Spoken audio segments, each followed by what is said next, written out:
मार्च 2018 की बात है। मेरी एक कज़न सिस्टर जिसके हस्बैंड डिफेंस में है और इसी के चलते उनकी ड्यूटी अलग अलग जगह लगती रहती है। आखिरी बार उनकी पोस्टिंग हुई थी राजस्थान में और इसके बाद वो गुड़गांव में एक आंटी के पास चली गई थी। तो कहानी की शुरुआत अब होती है। कुछ समय पहले की बात है। राजस्थान में एक जगह पर उनकी पोस्टिंग हुई। वो जगह रिहायशी इलाके से बिल्कुल अलग थलग थी। जहां इनकी पोस्टिंग थी वहीं पास के गांव में एक घर बड़े सस्ते दाम में मिल गया। जो इस घर का मालिक था वो कुछ ही दूरी पर एक अलग घर में रहता था। मालिक ने कहा कि वैसे तो ये पूरा घर आपका है, पर एक कमरा हमने बंद किया हुआ है। उसमें हमारा कुछ जरूरी सामान है, आपसे रिक्वेस्ट है उसे खोलने की कोशिश मत करना।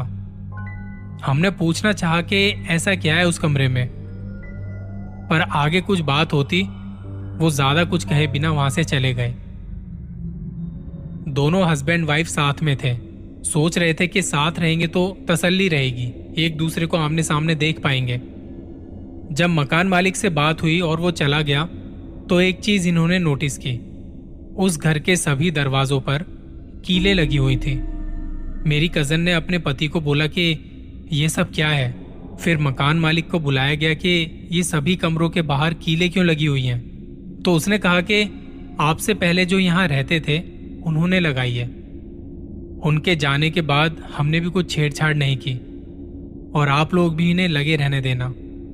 उनकी ये बात सुनने में तो बहुत अजीब सी लगी, लेकिन इन दोनों की मजबूरी थी क्योंकि सामान के साथ शिफ्ट हो गए थे और इतनी जल्दी दूसरा घर मिलना, वो भी इतने कम दाम में, बहुत मुश्किल था। अब इस नई जगह पर और इतने सामान के साथ क्या करते। हमने सामान एडजस्ट किया और घर में एक रौनक सी आ गई। फिर धीरे धीरे हम इन सब बातों को भूल गए। मेरी कजन के हस्बैंड हफ्तों हफ्तों तक अपनी ड्यूटी पर रहते थे और यहाँ घर में वो अकेली। महीने भर बाद उसके हस्बैंड का ध्यान फिर से इन चीजों पर गया। तब मेरी कजन ने मालिक की कही बात उन्हें याद दिलाई। वो अपनी नौकरी के चलते भूल गए थे कि मालिक ने क्या कहा था और इस भूलने की वजह से वो कुछ कमरों की कीलें पहले ही निकाल चुके थे। और फिर उन्हें उस कमरे में देखने की तलब हुई जिसके बारे में मालिक ने कहा था इसे मत खोलना। हस्बैंड कहता कि खोल के देखे तो सही, अंदर ऐसा क्या है इसमें। जल्दबाजी के चक्कर में उसने कमरे का ताला तोड़ दिया। कुंडी से निकाल के ताला साइड में रखा, कमरे की कुंडी आराम से खोली, लाइट जलाई और तब उनके होश उड़ गए। उन्होंने देखा कि उस कमरे की फर्श पर कुछ जादू टोने का सामान रखा हुआ है। मेरी कजन ने डर के मारे वो दरवाजा वापस से बंद कर दिया। हस्बैंड ने कहा क्या हुआ, इतनी डरी हुई क्यों। उसने कहा मुझे यहाँ कुछ ठीक नहीं लग रहा। उसके हस्बैंड ने उसे शांत करवाया और तसल्ली दी कि ऐसा कुछ नहीं है, पहले तुम आराम से बैठो, मैं मालिक से इस बारे में बात करता हूँ। इसके बाद दोनों ने साथ बैठ के खाना खाया और कुछ बातें की। बाहर से कुत्तों के भौंकने की आवाज आ रही थी। मेरी कजन का ध्यान बार बार उस कमरे की तरफ जा रहा था और उसका हस्बैंड उससे कुछ और बातें कर रहा था ताकि उसका ध्यान वहां से हटे। खाना खाने के बाद उसने अपनी वाइफ को सुलाया, पर अब शुरुआत हो चुकी थी जो नहीं होना चाहिए था। कभी घर से मांस जलने की बदबू आने लगती तो कभी अपने हाथों से रखी चीजें गुम होने लगी। मेरी कजन को लगने लगा कि कुछ तो गलत है यहाँ, पर उसके हस्बैंड ने ज्यादा सीरियसली लिया नहीं ये सब। एक सुबह वो जल्दी उठी और किचन में पानी पीने गई तो उसने देखा कि एक इंसान की तरह दिखने वाली कोई चीज, उसका आधा जिस्म इंसान का और नीचे का शरीर था नहीं। वो मेरी कजन के रूम से बंद दरवाजे से निकला और दूसरी तरफ चला गया। ये देख के वो बहुत डर गई। सुबह उसने ये बात अपने पति को बताई, पर उसे यकीन नहीं हुआ। उसने अपने पति को यकीन दिलाने की पूरी कोशिश की। वो बोलती रही, पर उसके पति ने उसे शांत करवाते हुए कहा कि ये तुम्हारा वहम है, ऐसा कुछ नहीं होता। मेरी कजन ने उसे बताया कि जिस दिन से उस कमरे का ताला तोड़ा है और वो कीलें निकाली हैं, उस दिन से मेरे अंदर कुछ बदलाव से आ रहे हैं। वो बताती कि शाम होते ही मैं छत पर चली जाती हूँ और आधे घंटे बाद वापस नीचे आके सजने संवरने लगती हूँ। बाल खुले करके घर में घूमने लगती हूँ। हमारी शादी को 5 साल हो गए हैं, पर कभी इतनी सजी सवरी नहीं थी मैं। इतनी गाढ़ी लिपस्टिक कभी नहीं लगाई थी मैंने। पति ने कहा कि मैं माँ से बात करता हूँ, तुम्हारे साथ के लिए उन्हें यहाँ पे बुला लेता हूँ। भाई का लड़का भी साथ में आ जाएगा तो तुम्हारा मन लग जाएगा। मैं बात करता हूँ माँ से। उनसे फोन पे बात की और अगले 2 दिनों में माँ राजस्थान इनके घर आ पहुंची। उस रात मेरी कजन ने माँ को ये सारी बात बताई। माँ को भी ये बात कुछ अजीब लगी। एक शाम जब उसने फिर से ये हरकतें की तो उसकी सास ने उसे टोक दिया और बदले में उसने अपनी सास को बड़े अजीब तरीके से घूरना शुरू कर दिया। वो चुपचाप अपने कमरे में चली गई। अगले दिन शाम को जब मेरी कजन किचन में थी तो बेटे को अपने कमरे में सुलाया हुआ था। बाकी लोग बाहर बरामदे में बैठे थे। तब अचानक उसके रोने की आवाज़ आई। लेकिन डराने वाली बात यह थी कि उसकी आवाज़ के साथ 2 और बच्चों के रोने की आवाज़ सबको सुनाई दे रही थी और वो लोग इस बात से बहुत डर गए थे। वो जल्दी से कमरे की तरफ भागे पर वहाँ कोई नहीं था। अब उसके पति को भी कुछ गड़बड़ सी लगी। अगले दिन किसी जान पहचान वाले के साथ जाके घर वालों के लिए ताबीज वगैरह बनवा के ले आया। पता नहीं कैसे एक ताबीज कम हो गया। जिस समय वो घर आया तब उसकी वाइफ नहा रही थी। उसके पति ने एक ताबीज माँ को पहना दिया और एक बच्चे को। जब वो नहा के बाहर आई तो माँ ने कहा कि एक काम करो बहू, ये ताबीज तुम पहन लो क्योंकि तुम इस घर में रहने वाली हो। आगे चल के तुम अपनी फैमिली प्लानिंग भी करोगे तो रखो इसे अपने पास। ये कहते हुए माँ ने ताबीज अपने गले से निकाल के बहू को पहना दिया और जैसे ही उसे वो ताबीज पहनाया उसकी आवाज़ बदल गई। वो अपनी माँ को कहने लगी, अरे ओ बुढ़िया, तूने ये क्या कर दिया? निकाल इसे वरना मैं सबको मार दूंगा। ये सुन के उसका पति गुस्से में आ गया। ये किस तरह बात कर रही हो तुम? तो मेरी कज़न ने उसे उठा के दूर फेंक दिया। उसमें इतनी ताकत आ गई थी कि ये लोग उसे काबू नहीं कर पा रहे थे और इतने में घर की चीज़ें टूटनी फूटनी शुरू हो गई। पर्दे हिल रहे थे जैसे घर में कोई तूफान सा आ गया हो। ये देख घर वाले जिस हाल में थे वो बाहर भागे। बस मेरी कज़न थी अब उस घर में।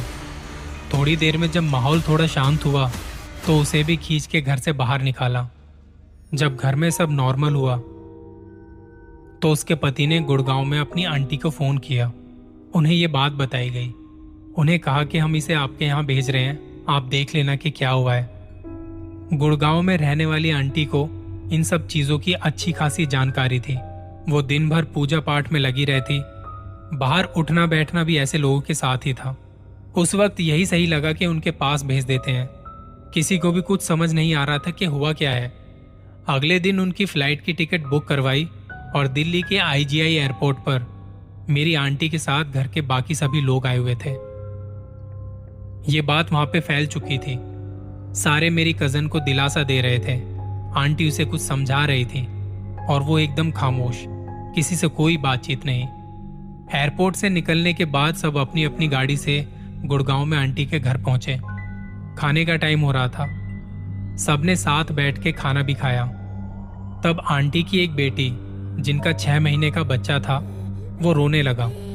आंटी ने उसे कहा कि तू इसे जाके दूध पिला दे, बेचारा कब से भूखा है। आंटी ने मेरी कज़न को भी कहा तू जाके दूसरे कमरे में आराम कर ले, फिर शाम को बात करते हैं, तुझे एक जगह भी लेके जाना है। आंटी की बेटी जब अपने बच्चे को दूध पिला रही थी तो एकदम से उसके रोने की आवाज़ आई। वो बहुत बिलख बिलख के रोने लगा। सबको लगा पता नहीं क्या हो गया है। वो जल्दी से देखने गए और कमरे में आके देखा तो बच्चा ज़मीन पर पड़ा है और उसकी माँ को जैसे किसी ने अपने कब्जे में किया हुआ था। उस वक्त दूसरे कमरे से कुछ घुर्राने की आवाज़ें आने लगी और तभी एकदम से कुत्ते भौंके। वहाँ 2-4 लोगों ने जाके देखा तो मेरी कज़न अपने कमरे के बेड पर बैठी थी। इस बच्चे के गले में क्या डाला है? मुझे नफरत है ऐसी चीज़ों से। बच्चे के गले में कोई ताबीज़ डाला हुआ था जो कि उसकी हिफाजत के लिए था। जब ऐसा हुआ तो सबको लगा कि ये बहुत सीरियस मामला है। जैसे तैसे चीज़ों को थोड़ा शांत किया और मेरी कज़न अचानक से बेड पे गिर गई। वो सो गई थी। आंटी ने तभी उसके ऊपर कुछ मंत्र वगैरह पढ़े और उसने एकदम से अपनी आंखें खोली। उठते ही उसने आंटी को गंदी गंदी गालियां देनी शुरू कर दी। ये देख वहाँ सारे घबरा गए। फिर वो उठी और नीचे फर्श पर बैठी रोने लगी। आंटी जी, हाँ आंटी जी मुझे बचा लो, ये दोनों मुझे बहुत मारते हैं। आंटी ने पूछा बेटा कौन मारते हैं? तो बोली नाम तो मुझे नहीं पता, एक मर्द है एक औरत है। ये कहते हुए वो बेहोश हो गई। तब आंटी ने अपने हस्बैंड को कहा पास के शमशान में एक बाबा जी बैठते हैं, उन्हें जाके ले आइए। आंटी जी के कहने के मुताबिक वो शमशान में गए और थोड़ी देर में जब वो आए तो मेरी कज़न बेचैन हो गई। उन्होंने आके उसके सामने कुछ मंत्र वगैरह पढ़े और इसके बालों की एक लट पकड़ के खींची और फिर भारी सी आवाज में पूछा कौन हो तुम? तब एकदम से इसके अंदर से कोई मर्दाना आवाज आई, बूढ़े तुझे क्या चाहिए? बाबा ने कहा क्यों परेशान कर रहा है तू इसे, ये हमें अच्छी लगती है। ये कहते ही वो खुद को थप्पड़ मारने लगी, बुरी तरह से हंसने लगी। सारे लोग आसपास बैठे थे और वो डर के मारे चीखने लगे कि क्या हो गया है हमारी बच्ची को। वो रो रहे थे। बाबा ने कहा शांत हो जाओ, ठीक हो जाएगी, इसे कुछ नहीं होगा। वो पूजा पाठ करके वहां से चले गए। उनके जाने के बाद अगले 2 दिनों तक तो सब कुछ ठीक रहा, लेकिन एक दोपहर जब वो खाना खा रहे थे तो मेरी कज़न ने अपने खाने की प्लेट सामने दीवार में फेंक के मारी। उसने कहा मेरा गला घुट रहा है, ये ताबीज़ उतार दो। आंटी ने कहा नहीं बेटा ऐसा कुछ नहीं है, रहने दो। उसने चिल्लाते हुए कहा बुढ़िया तू मेरा दिमाग खराब मत कर, और वो ताबीज़ को खींचने लगी। और उस वक्त घर में कुछ लड़के थे तो उन्होंने मेरी कज़न को संभाला, उसके हाथ वाथ पकड़े और छटपटाते हुए वो बेहोश हो गई। शमशान से बाबा को फिर बुलाया गया। उन्होंने अपनी तरफ से खूब कोशिश की, वो बार बार आते और कुछ पढ़ के चले जाते, पर दिन पे दिन उनकी तबीयत बिगड़ती चली गई। कई जगह दिखाया पर कोई भी उसका इलाज नहीं कर पाया और फिर एक दिन उसने दम तोड़ दिया। उसके हस्बैंड ने कहा वो किराए का मकान हमने जल्दबाजी में ले लिया था, जिसके बाद हमारी ज़िंदगी उजड़ गई। आप लोग कभी जल्दबाजी में कोई ऐसी प्रॉपर्टी ना लें जहां आपको लगे कि कुछ तो गड़बड़ है। थोड़ी जांच पड़ताल ज़रूर कर लें ताकि आगे चल के कोई दिक्कत ना हो। उम्मीद करता हूँ कहानी पसंद आई होगी। जल्दी मिलेंगे किसी और कहानी के साथ। ख्याल रखें अपना।